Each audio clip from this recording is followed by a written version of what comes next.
You hear a word for the first time, a strange, specific word you have never noticed before. By evening, a stranger says it on the bus. By the next afternoon, it is printed on a poster you walk past most days, a poster that has likely hung there for weeks. By the weekend, it shows up in something you're reading for an entirely different reason. This isn't a story about coincidence, and it isn't really about the poster. It's about what changes inside a mind the moment it learns to look for something specific. And it's about how much of the world might already be sitting there unnoticed, waiting for that kind of attention to arrive. A room can sit in half-darkness for hours, dust drifting through the air the whole time, completely invisible. Then one shaft of light slips through a gap in the curtains, and the same air turns thick with movement. Hundreds of small particles were already there, never counted, never seen. Open a window at the right angle in an old library, and the same thing happens with pages of dust that have been settling for years. Nothing was added to the room. If attention works anything like that beam, then learning something new might not add it to the world so much as switch on the light that lets you find it. The dust was never the news. The light was, and light like that has to come from somewhere. Before you know a word, it doesn't fail to appear. It may slide past as texture rather than as an object, something your ears technically register and your attention doesn't keep. Some people describe the shift less like learning a fact, and more like being handed a pair of glasses ground to one very specific prescription. Suddenly, a particular kind of detail resolves into focus. A definition works a little like glass ground into a certain curve. Nothing in the room is different. What you're capable of resolving is. Somewhere in the room around you, right now, something is still just texture, waiting for its outline. Right now, somewhere close by, there's probably a sound repeating that you've stopped registering, a hum, a clock, a neighbor's footsteps on the floor above. None of it is hidden. It isn't wearing a label your attention currently checks for. A birdwatcher walks through the same park you do and hears 4 different species in the first minute. You hear birds. A driver who just learned to notice tire brands suddenly sees the same handful of logos again and again on trucks that have been driving these same roads for years. How many things are moving through this room with you right now, close enough to notice, that simply don't have a hook to catch on yet? There's nothing wrong with how attention works here. A mind that registered each sound, each color, each repeated pattern with equal weight wouldn't be more aware. It would be unable to function at all. A net built wide enough to catch nearly anything in the water stops working like a net. It starts working like a wall instead. Narrowing attention this tightly might not be a limitation at all. It could be the price of being able to focus on anything in particular. The room stays livable precisely because most of the dust in it never gets lit. That's not a failure of noticing.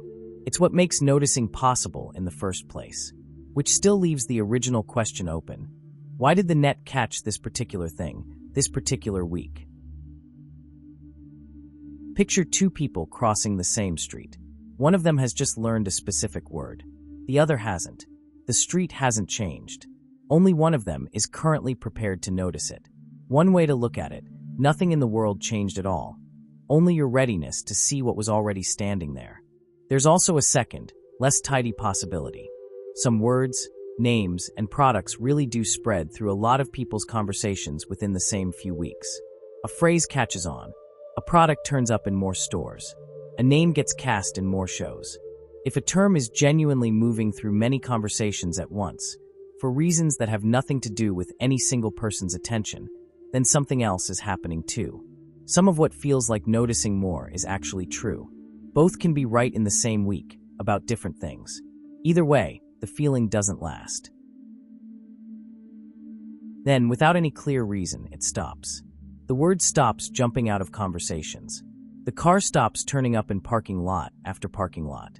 Nothing may have changed in the world outside. The light has moved towards something else that now needs defining.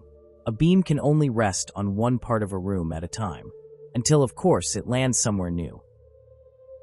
Think of the last word, name, or object that suddenly seemed to multiply around you. What was it?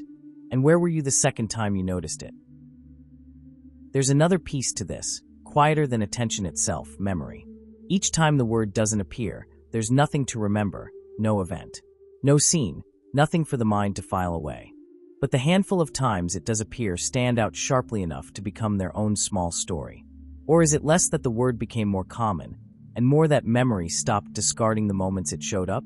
100 silent, unremarkable moments don't compete well against 3 vivid ones. Ask someone to recall the times a word didn't come up, and they can't. There's nothing there to recall in the first place. Which raises the harder question of what else your memory has been quietly editing without telling you. This isn't only true of words or objects. A worry can act like that same beam, just pointed somewhere else. Some people notice this most clearly with a private concern rather than a new word. One headline after another can seem to speak directly to the exact thing they've been carrying that week. Someone waiting to hear back about a job suddenly notices hiring somewhere in almost every unrelated conversation that week. A stranger's comment, a background ad, a headline glanced at in passing. Each one seems to point the same direction. None of this means something is wrong with the person noticing. It means the beam has simply swung toward a different kind of dust for a while. The beam, it turns out, isn't only looking for words. Zoom back out to that first room, the one with the beam of light and the drifting dust.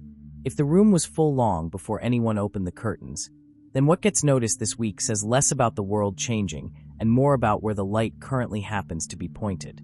This doesn't make the feeling less real. It just means the feeling was never proof of anything except where your attention happened to land. The room was full long before you noticed. Which brings us back to that first room. That word you heard for the first time this week didn't move into the world the day you learned it. It had probably been sitting in conversations and headlines and posters for longer than you'd guess, waiting in a part of the room the light hadn't reached yet. Somewhere on that same street, right now, there's a phrase or a song or a shape of cloud doing the exact same thing. Sitting in full view, not lit yet. What changed was smaller than it felt, and larger too. A single beam swung toward one particular kind of dust, for reasons that had almost everything to do with you, and almost nothing to do with the word itself. The room is still holding plenty you haven't learned the name for yet. The only question left is which part of it the light lands on next.